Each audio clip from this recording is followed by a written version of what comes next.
পুলিশে একটা কালচার প্রচলিত রয়েছে, সেটা হচ্ছে ম্যানেজ করে নাও। এই ম্যানেজ করতে গিয়ে দেখা যায় পুলিশ দুর্নীতির বিভিন্ন কাজে তারা কনভেনশনালি জড়িয়ে পড়ে। ভাই রে ভাই, হাসনাত আব্দুল্লাহ যে কি জিনিস! এবার সংসদে এমপি মন্ত্রীরা টের পাইতেছে। এমন একটা কথা বলেছে, আমি আপনাদের সম্পূর্ণ বক্তব্যটা শোনাবো, ধৈর্য ধরেন।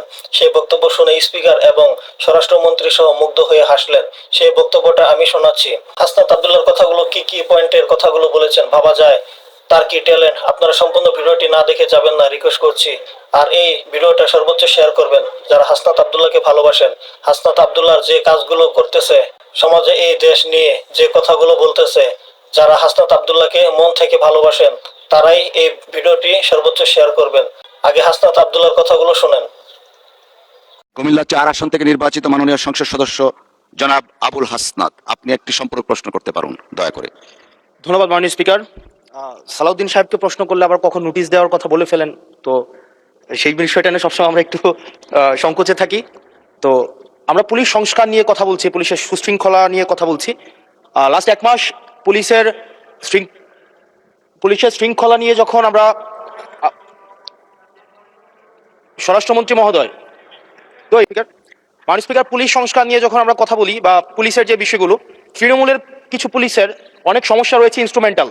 যেমন পুলিশকে যখন তদন্ত করতে পাঠানো হয়, ওই তদন্তের খরচ কিন্তু থানা থেকে দেওয়া হয় না, আর যেটা দেওয়া হয় সেটা কিন্তু অপ্রতুল।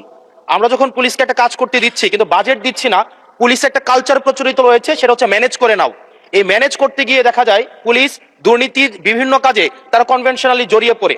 যেমন কিছুদিন আগে আমাদের 26শে মার্চের প্রোগ্রাম হয়েছে, এবং সেটা হচ্ছে সবাই জানে এই 26শে মার্চের প্রোগ্রামে যে বাজেট দেওয়া হয়েছে প্রশাসনকে, সেই বাজেট এবং প্রোগ্রাম করতে গিয়ে যে খরচ হয়েছে সেটার মধ্যে কিন্তু আনুপাতিক অনেক ধরনের ব্যবধান রয়েছে। তখন যে কাজটা করতে হয়, পুলিশ ব্যবসায়ী থেকে, তারপর হচ্ছে তার এলাকার বিভিন্ন প্রতিষ্ঠিত মানুষ থেকে কিন্তু অর্থ উঠাতে হয়। আমার মাননীয় স্বরাষ্ট্রমন্ত্রীর কাছে প্রশ্নটি হচ্ছে, এই যে পুলিশের যথাযথ বাজেট দেওয়া হবে কিনা, যাতে করে তাদের যে রুটিন ডেইলি অ্যাক্টিভিটিগুলো রয়েছে সেই ডেইলি অ্যাক্টিভিটিগুলো যথাযথভাবে তারা পরিচালনা করতে পারে, এবং তাদেরকে যেন ম্যানেজ করে নাও কালচারে যেন না যেতে হয়, এবং কোনো ধরনের দুর্নীতিতে যেন তাদেরকে যুক্ত না হতে হয়। ধন্যবাদ। আর একটা বিষয়, যদি সম্বোধন করার ক্ষেত্রে যদি ভুল হয়ে থাকে সেটা আমি অ্যাকনোলেজ করছি, কারণ আমার এই সংসদে আমি আসছি, আমার 27.5 বছর বয়স। সেখানে মাননীয় স্বরাষ্ট্রমন্ত্রী যখন সংসদে এসেছেন 1991 সালে, আর আমি জন্ম হয়েছি 1998 সালে। তো সেই জায়গাতে যদি কনভেনশনাল যে ভুল আছে, আমরা সেগুলো সংশোধন করতেও রাজি। আমাদের যখনই আমাদেরকে নোটিশ করবেন আমরা সেটাকে সংশোধন করে নেব। ধন্যবাদ। ধন্যবাদ মাননীয় সদস্য, we are learning every day. ধন্যবাদ মাননীয় মন্ত্রী। ধন্যবাদ। এটাই হচ্ছে পার্লামেন্টারি কালচার। আমি বয়স যাই হোক, মাননীয় সংসদ সদস্য হিসাবে আমাকে অ্যাড্রেস করতে হবে যে সদস্য প্রশ্নটি উত্থাপন করেছেন। আর্লি এই যে পার্লামেন্টে আসাটা একটা সৌভাগ্যের বিষয়। আমরা সবারই উজ্জ্বল ভবিষ্যৎ কামনা করি। যেই মানে আমরা যে সময় এমপি হয়েছে তার চাইতেও আরো 8-10 বছর পরে জন্ম নেওয়াটা সৌভাগ্যের বিষয়, কারণ তার আগে সামরিক শাসনের সময় ছিল।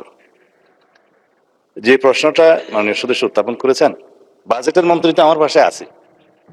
এখন আমরা অনুরোধ করব পুলিশ বাহিনীকে আরো বেশি কর্মক্ষম করা এবং দুর্নীতিমুক্ত রাখার জন্য যথাযথ বাজেট তিনি দেবেন, এবং সেই বিষয়ে আমরা আগামী বাজেট অধিবেশনে পুলিশের বাজেট বৃদ্ধির জন্য আমি একটা প্রস্তাব মাননীয় অর্থমন্ত্রীর কাছে, মাননীয় প্রধানমন্ত্রীর মাধ্যমে করে রাখছি।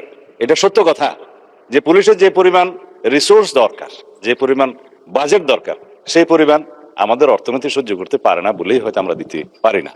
তবে আমরা একটা ট্রান্সপারেন্ট এবং জবাবদিহিমূলক পুলিশি ব্যবস্থা যদি কায়েম করতে চাই, পুলিশ যেন অন্য কোনোভাবে ম্যানেজ করার কালচার থেকে বেরিয়ে আসে সেটা আমাদেরকে নিশ্চিত করতে হবে।